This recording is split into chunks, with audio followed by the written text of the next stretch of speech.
آگے فرمایا گیا کہ موسیقی عام ہو جائے گی، ہر جگہ ہوٹل میں جا کر بیٹھیے موسیقی، میکینیکل جا کر بیٹھیے موسیقی، موسیقی کہتے ہیں میوزک کو، ہر جگہ میوزک عام ہو گئی۔ فرمایا گیا ان وجوہات میں یہ بھی وجہ ہے، فرمایا گیا کہ زلزلہ جب سود عام ہو جاتا ہے تو زلزلہ آتا ہے۔ کون بچا ہے آج کل سود سے؟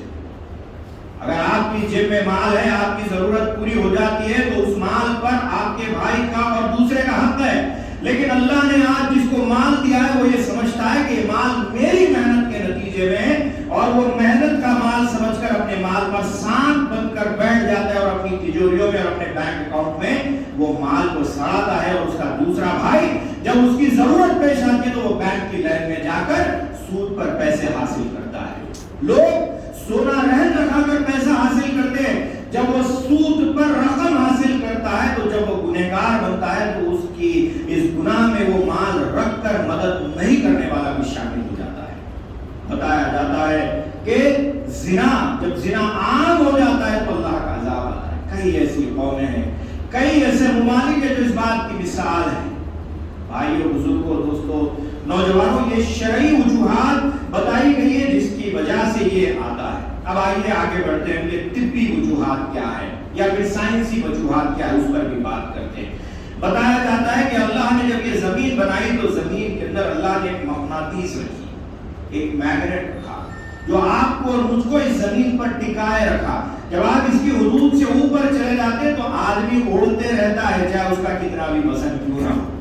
تو بتایا جاتا ہے کہ جب یہ پلیٹیں ہل جاتی ہیں، جب اس کے اندر وائبریشن آتا ہے، یہ زمین گھوم رہی ہے، جب گھومتے گھومتے اچانک رک جاتی ہے تو بھی زلزلہ آتا ہے، یا اچانک سپیڈ اس کی بڑھ جاتی ہے تو بھی زلزلہ آتا ہے۔ بتایا گیا ہے کہ ابھی جو ترکی کے اندر زلزلہ آیا ہے اس میں تقریباً 8 میٹر تک کی جو ترکی کی حدود ہے اس میں فرق آ گیا۔ تو یہ سائنسی وجوہات ہیں۔ آگے بڑھتے ہیں کہ اس کی سیاسی وجوہات بھی ہیں اور اس کی اور کئی وجوہات ہیں۔ یہ بتایا جا رہا ہے کہ آج کل جو زلزلے آ رہے ہیں، تعجب کی بات یہ ہے کہ ترکی کے اندر جو زلزلہ آیا، اس زلزلے کے آنے سے 4 دن پہلے ایک رپورٹر نے اپنے ٹی وی چینل کے اندر، جو سائنسداں بھی بتایا گیا، آ کر کہا کہ ایسا زلزلہ آنے والا ہے، اور اس ایک اور خبر جسے دبا دیا گیا وہ کہ چند ممالک اپنے سفارت خانوں کو چھوڑ کر خالی کر کے 4 دن پہلے چلے گئے۔ اس سلسلے میں جب تحقیق کی گئی تو پتا چلا کہ دجالی طاقتیں اور دجالی قوتیں انسانوں کو ہراساں کرنے کے لیے، اس زمین پر سے آبادی کو کم کرنے کے لیے یہ شیطانی کھیل کھیل رہی ہے۔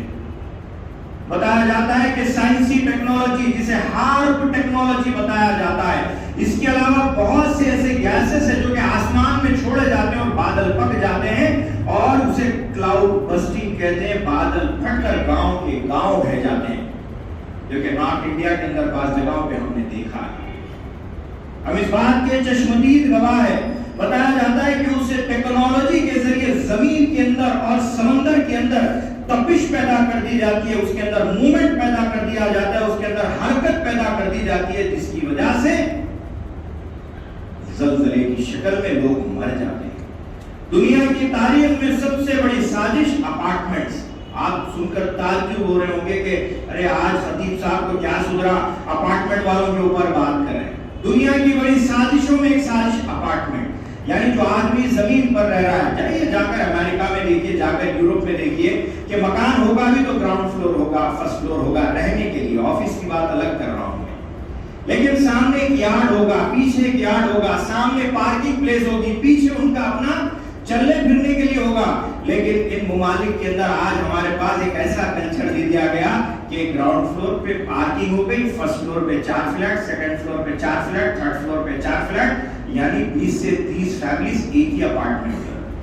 اب بتائیے زلزلہ آئے گا تو آدمی دب کے نہیں مرے گا تو کیا کرے گا؟ اگر زلزلہ آتا بھی ہے، اگر آپ گراؤنڈ فلور پر رہتے تو دوڑ کے باہر نکل کے آئیں گے۔ پیارے آقا صلی اللہ علیہ وسلم نے فرمایا کہ اگر زلزلہ آتا ہے تو اپنے گھروں کے باہر نکل جاؤ۔ اب ایک اپارٹمنٹ میں رہنے والا لفٹ کا انتظار کرے گا یا پھر 4تھی منزل سے کود کے مرے گا یا پھر زلزلے میں مرے گا؟ تو دنیا کی سازشوں میں سب سے بڑی سازش یہ رہی کہ ترقی کے نام پہ آپ کو ہائی ریسٹ بلڈنگ میں لے جا کر, اپارٹمنٹس میں لے جا کر. آج آدمی فخر محسوس کر رہا ہے, صاحب برج خلیفہ اتنی اوپر. ارے اللہ کے بندے, برج خلیفہ کی آخری منزل پہ بیٹھا ہے, زلزلہ آئے گا تو کیا کرے گا؟ مرے گا نہیں تو اور کیا کرے گا؟ تو آج آدمی زمین پر رہنے کے بجائے سمجھتا ہے کہ آسمان کی بلندیوں کو چھوئے گا, اور جب کوئی ناگہانی حالات اگر پیدا ہو جائے تو وہ بچ جائے گا. تو سازشوں میں ایک سازش اپارٹمنٹ. تو لہذا اکثر لوگ سوال کرتے ہیں کہ بھی بچے کیسے؟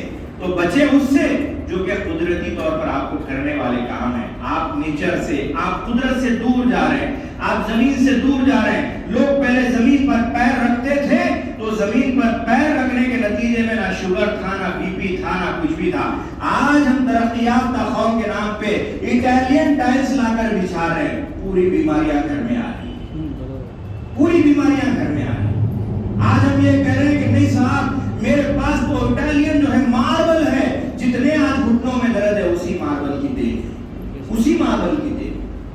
بتایا یہ جاتا ہے کہ دنیا کو سازشوں میں اس قدر ملوث کر دیا گیا ہے کہ آج لوگ یہ سوچنا ہی بھول گئے کہ حقیقت کیا ہے اور سازش کیا ہے. آج جو ترکی کا زلزلہ آیا ہے, اس سلسلے میں اس بات کی بھی پریڈکشن, اس بات کی بھی بات کی جا رہی ہے کہ ہو سکتا ہے کہ آنے والے مہینے 2 مہینے کے اندر انڈیا کے کچھ حصوں میں اور پڑوسی ممالک کے اندر اس سے خطرناک زلزلہ آ سکتا ہے. اللہ ہم سب کو محفوظ رکھے. آمین. اس سلسلے میں توجہ دینے کی ضرورت ہے. توجہ دینے کی ضرورت یہ ہے کہ احتیاط کریں. یاد رکھیے ایک بات, آدمی بیمار ہونے کے بعد گولی کھانے سے اچھا ہے کہ بیمار نہ ہونے کے لیے کوٹ کا استعمال کرے. بیمار نہ ہونے کے لیے وہ ضرور احتیاط کرے جس سے وہ بیمار ہی نہ پڑے. اسی لیے بتایا گیا ہے کہ اسلام سراپا رحمت ہے, اور آج ہمارے پاس ہر بات کو شرک اور بدعت کے نام پہ رد کر دیا جاتا ہے. اگر میں کہہ دوں کہ بھائی یہ ہونے والا ہے, اللہ کے ہی سب علم ہے, چاہے وہ ایسٹرولوجی ہو, چاہے وہ سائنس ہو, سوشل ہو, میتھس ہو, تیلگو ہو, اگر سنسکرت بھی کیوں نہ ہو تو اللہ ہی کے دیے ہوئے علم ہے. اگر اس سے کوئی بات معلوم ہو جائے تو آدمی کو قبول کرنا چاہیے. اب ایک صاحب سوال کر رہے, نہیں صاحب ہم تو قرآن مانتے ہیں, قرآن میں سنسکرت کہاں ہے؟ تو قرآن میں تیلگو بھی کہاں ہے؟ قرآن میں سوائے عربی کے اور کیا ہے؟ اللہ تعالیٰ آپ کو چند چیزیں بتا دیتا ہے. اس قرآن میں آپ کے ابا کا نام ہے, نہ میرے ابا کا نام ہے, تو کیا کہیں گے؟ بات نہیں مانیں گے؟ قرآن میں ہمیں مسلمان کہا گیا ہے, جب ہم اسلام پر عمل کرتے ہیں تو میرا باپ بھی آ گیا, آپ کا باپ بھی آ گیا. اس بات کا خیال رکھیں, اپنے ذہن کو وسیع رکھیں. بتایا گیا ہے کہ زلزلہ قیامت کی یاد ہے. بھائیو, بزرگوں, نوجوان ساتھیوں, آج اس موضوع کا انتخاب کرنے کا مقصد یہ ہے کہ روزانہ سونے سے پہلے توبہ کر کے سو. پتا نہیں کس کا کب وقت آ جائے, پتا نہیں کہاں پہ کیا آ جائے, کہاں پہ کیا اللہ رب العزت ہو جائے. ہاں ایک بات ذہن میں ضرور رکھیں کہ ضرور یہ دجالی سازشیں ہو سکتی ہے, ضرور یہ کسی کی سازش کا نتیجہ ہے کہ آج ترکی کے اندر یہ حالات ہیں, لیکن بغیر اللہ کے حکم کے پتا بھی نہیں ہلتا. یہ ہمارا ایمان ہونا چاہیے. یہ بات میں آپ سے کیوں کہہ رہا ہوں, سنیے کہ جب عہد کے پہاڑ پہ پیارے آقا صلی اللہ علیہ وسلم اپنے ساتھی حضرت ابو بکر صدیق رضی اللہ تعالیٰ, حضرت عمر رضی اللہ تعالیٰ, حضرت عثمان رضی اللہ تعالیٰ کے ساتھ جب عہد کے پہاڑ پر ٹھہرے تو عہد کے پہاڑ میں جب حرکت ہونے لگی, زلزلہ آنے لگا, تو پیارے آقا صلی اللہ علیہ وسلم نے عہد کے پہاڑ سے کہا کہ اے پہاڑ, میں تجھ سے محبت کرتا ہوں. اب ہم اس پہاڑ پر اللہ کا نبی بھی ہے, صدیق بھی ہے, اور 2 شہداء بھی ہیں. کیا وجہ ہے کہ تم حرکت میں آ رہے ہو؟ پیارے آقا صلی اللہ علیہ وسلم کے اس الفاظ پر عہد کے پہاڑ کی حرکت رک گئی. ایک اور واقعہ تاریخ کی کتابوں میں آتا ہے کہ حضرت عمر رضی اللہ تعالیٰ کے دور میں جب زمین کانپنے لگی, جب زلزلہ آنے لگا, تو حضرت عمر نے اپنا پیر زمین پر مار کر کہا کہ اے زمین, کیا تو اس بات کی گواہ نہیں کہ عمر کے عدل میں کوئی فرق آ گیا؟ اگر عمر کے عدل میں کوئی فرق نہیں آیا تو میں تجھے حکم دیتا ہوں کہ خاموش ہو جا. بتایا جاتا ہے کہ وہ زلزلہ رک گیا. ایسے کئی اللہ والوں کے واقعات ہیں. تو جہاں پہ اللہ والوں کی کثرت ہوتی ہے وہاں پر کسی کی سازش کرنے کے باوجود بھی کوئی سازش نہیں ہو پاتی, ناکام ہو جاتی ہے. لہذا ہماری اپنی زندگیوں میں یہ لے کر آئیے کہ ہم ہمیشہ توبہ کرتے رہیں. ہم ہمیشہ جن باتوں کے اوپر توجہ دی گئی کہ زنا کے عام ہونے میں، سود کے عام ہونے میں، عورت کے بے پردہ ہونے میں، عورت کے غیر مرد کے لیے خوشبو لگانے کے نتیجے میں زلزلہ آنے کی وجوہات بتائی گئی. لہذا ہم لوگ اس بات پر غور کریں کہ کہیں ہم سے یہ غلطی تو نہیں ہو پا رہی ہے. آج کل ایک اچھا مزاج ہو گیا، ہر کوئی اپنے آپ کو سدھارنے کے لیے دوسرے پہ نظر رکھنا. میرے بھائی دوسرے بگڑا ہوا ہوگا تو اس کا جواب وہ دے گا، آپ کا جواب آپ کو دینا ہے. تو لہذا یہ کوشش کریں کہ میرے اندر سدھار آ جائے، میرے اندر تبدیلی آ جائے، میں گناہوں کی توبہ کروں، میں اللہ سے معافی مانگوں. یقین جانیے جب اللہ کے دربار میں توبہ کرتے ہیں تو یقین جانیے کہ ساری دنیا میں کر بھی اگر آپ کے خلاف سازشیں کر لے تو سازشیں ناکام ہو جائیں انشاءاللہ.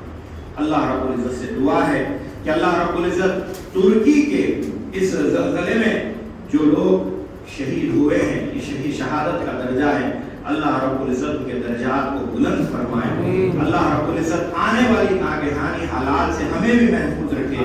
اللہ رب العزت ہماری اجتماعی توبہ کو قبول فرمائے. بفضل سبحانک رب العزت عما یصفون وسلام علی المرسلین والحمد للہ رب العالمین. ایک اعلان